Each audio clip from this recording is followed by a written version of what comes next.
And you see he had bought a lot of stuff to try to patch her up. So you know the point of that.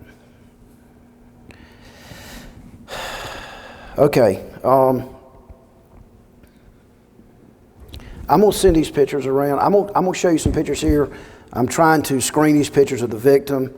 In these, I've removed any that show her actual complete total body. Unfortunately, she was not just beaten horrifically, but she was beaten in many different ways.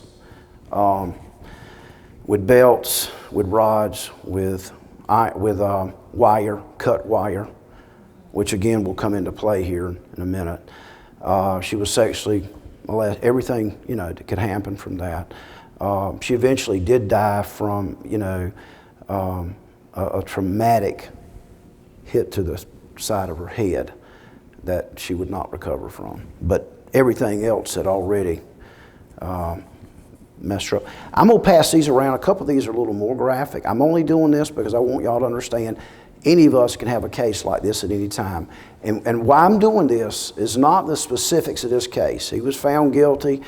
He's on death row, to be appealed. But this case was actually open for coverage with the court. All the evidence and everything was opened by the judge in the sense that it was knowledge, public knowledge, because it was open and allowed them to show coverage. But these are some sensitive. I'm asking if you do see these.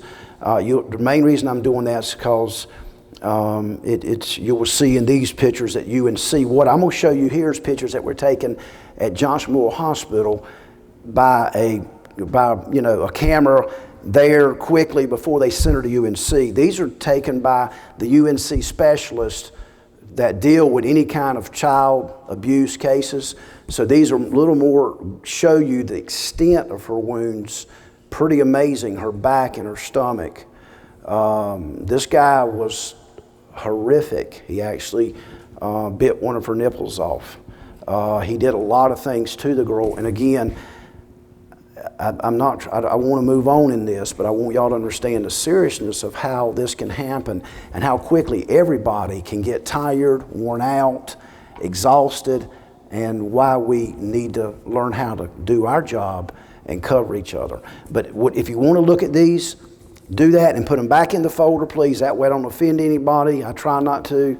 And pass it to the next person. Again, if you don't want to look at them, then just pass it right on, okay? I'm going to do it that way and start here and go around as I talk. And I'm going to show you some others here. And these may be graphic enough for you here anyway to make the point. But, okay.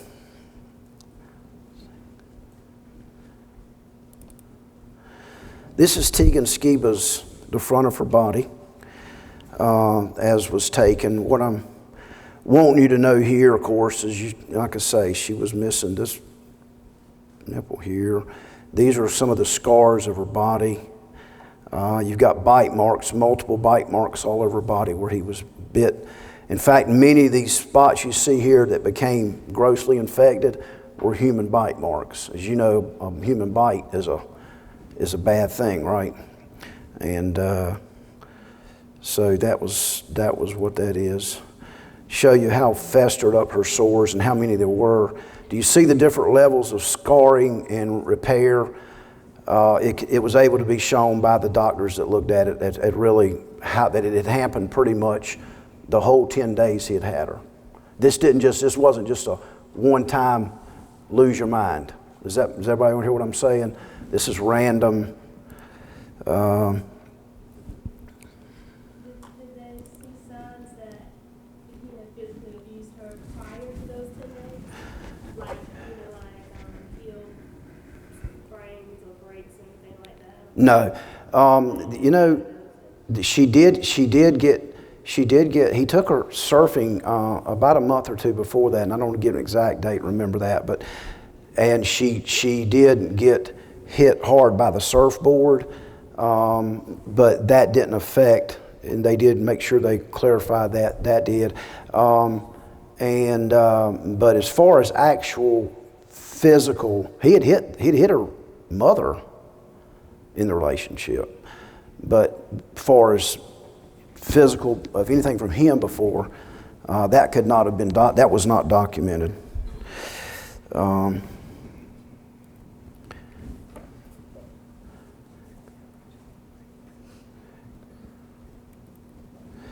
This is her, of course, at Johnson Memorial. You see the swelling, the redness on the side of her face. Her face had,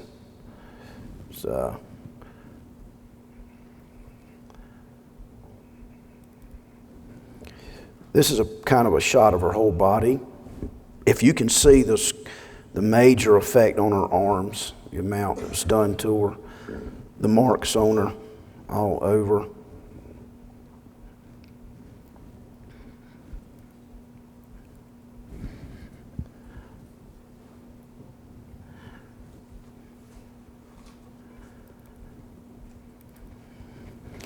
Bite mark,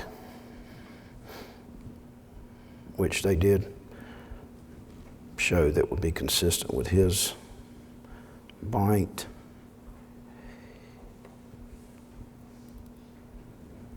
Picture of her close up. Marks on her nose, and I mean, there was nowhere that she wasn't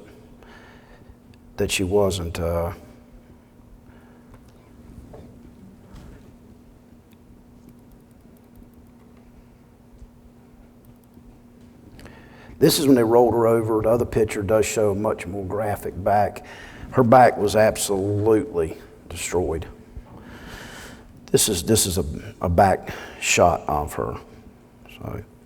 Was her mouth duct tape where she couldn't Yeah. breathe and the grandparents couldn't? Yeah, he used duct tape on her, but it was far enough away from the house and locked up. And I think honestly, he had threatened her so bad that she was just out of it. I think she was out of it. My belief is she was out of it mentally within just a few days. She's a 4-year-old girl. I've been in domestic cases where grown women, after so much abuse, and you get up to them and they're just totally star-eyed. I mean, you're like, why did you even allow it? What are you doing? And they're like, that's just the way it is. It's very frustrating. Because you're like, please, come back. We need to talk. This is, but they're out of it. Well, a 4-year-old, I just think the breakdown in her psychologically, her little mind. But anyway, that's some of the pictures there. And again, I feel like I hate to have to do it, but anyway, I want to go to photos of evidence, and that's what we're heading towards now. Okay.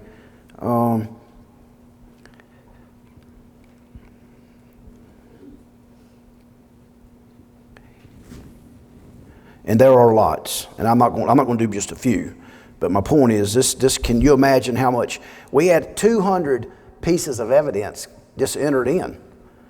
I mean, to the trial. I mean, it was incredible. The amount of photos taken and everything. Charlotte Jurgen was the CSI person, but she also in this case handled. Was a technician for most evidence, and that's where she really did some great things, no doubt. Let me get you a few pieces of evidence, and then we'll talk.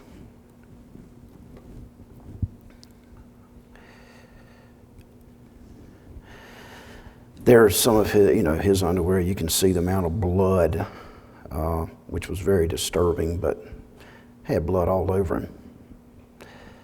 And it's not where you would think anything but the worst.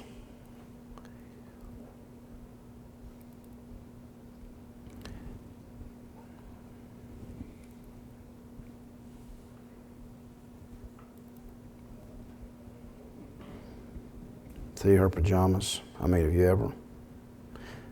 And yes, that is blood.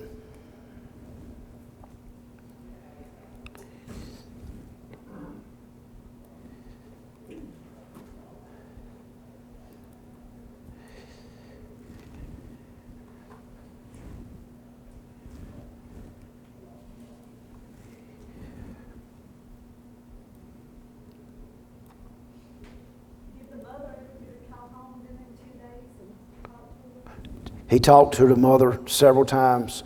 He lied to her every time, said she's okay.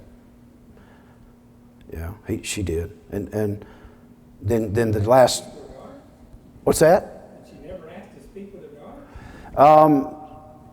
She did, but a couple times, she did ask that a couple times, but he said she was sleeping or whatever, and she was in between drills and stuff, so, he was able to finagle it. Yeah. There's her shirt.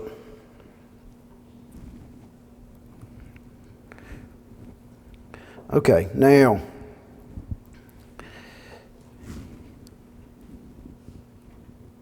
What did you say you charged the mother with? felony child abuse. Did you charge the grandparents also? I'm sorry? Did you charge the grandparents with anything? No, we did not, because to them, they were very old, and they did not seem to be cognizant of what was going on. I mean, Was he abused? what's that? Was he abused? Was he prior abused? Who? Him? Yeah. The boy? No, the boy did not. He was psychological testing proved him to be okay. He had never been abused. He had hit his mother when he was 15, and I think broke her jaw and knocked her out, so she quit messing with him. So the grandparents took him in. But no, there was not any sign of that. To do something like that, you go from just, What? right? Yeah. That's what? I just can't believe that he went, just from slapping his mom or whatever, hitting his mom, hitting his girlfriend, to doing that. Yeah. Well, I mean, I can. I understand. It's a great comment. I respect that. I can, because I tell you, there's such deviance that can happen in somebody in 4 or 5 years of unrestrained deviance that they think they're, I can't really speak except for the fact that there is very clear evidence that other things had happened that nobody ever did anything to them about it. He did it, I'm just saying, I mean, Psychologically. I've never seen anybody, I've dealt with a lot of homicides and a lot of people, a lot in cases, and I have never dealt with anybody that I thought was just, had the ability just to be that evil. I mean, without us being able to come up with some reason, okay? Now let me zero in now and kind of give you the synopsis of why this is an important case. Everybody's imperfect.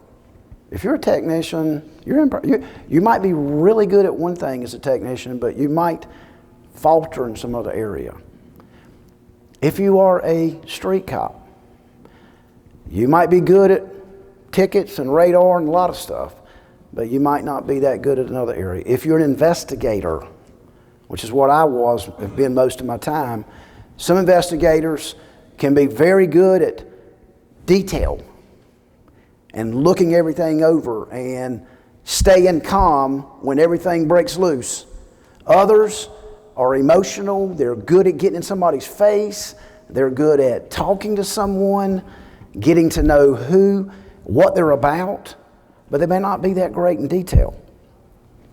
And to understand that we all have our strengths and weaknesses, which in a police department is not something that's spoke of very often. Do your job, do it good. If you don't do it good, somebody else comes in and criticizes you. Now, you might never been in a department like that, but it does happen. That's not being ugly. It's the fact of our employment. Yours as a technician, if you forget to do something, forget it again, forget something, right? It's the way it is. It's the same as investigators. I'm not one that just absolutely like to stick with detail. I'm one that went to the scene. That's just my nature. And I didn't get stirred up. I've been at plenty of shootings. I've been involved in a shooting. I've been there where people have been shot, killed themselves right in front of me. Somehow, in my makeup, I'm able to handle that and not let it, show out stress. But let me explain something to you. That's because I'm very focused on that one thing and I don't have a fear of that. But I might not be the guy that's going to pay attention to the gray truck that's sitting on the side of the house. I don't really give a rip at that moment. If you make me, Otto, you're an investigator. You're a lieutenant. You missed the gray truck. Said, heck yeah, and I'll miss it next time too when the guy's shooting in the house and there's 2 dead bodies in there. So I might see it the next week. I looked at these pictures later, I'm like, gosh, I don't even remember that. You know, the guy that the girl, CSI came out and took all the photographs. So remember that. You may see something that somebody else doesn't even see, and it's not significant to them. You're going to be with a group of human beings that at best are fallible. That's what we live in, a world that we're forced to say, don't be fallible, you know, but you're going to be. There's a good lawyer would tell you there's not even been a case that's perfect. It doesn't work that way. It's the preponderance of the evidence based on the totality of what's presented, right? So there's mistakes. Hopefully well intended. There should be never any mistakes that was intended to be a mistake, right? But let me give you an example of this. I met with Richardson's lawyers. They looked at all the evidence, was a ton of it. And this is what had happened on it. I got a phone call. This is 3 years after it happened. Do you know how long 3 years is? It's a long time. A lot you can't remember. But they called and they said, look, we have got a lot of evidence we're looking at, but we got a piece of evidence we're concerned about. And what it was a piece of wire with strands. Now, this wire, the copper strands were found in her body. She was beaten with the copper wire, embedded in her body, beat hard. There were several pieces of copper wire. There was not just one, there were several. We went through that house, that little room. It's a little room. It wasn't even big. It was here to the door, you know, maybe to the lady in the lime shirt.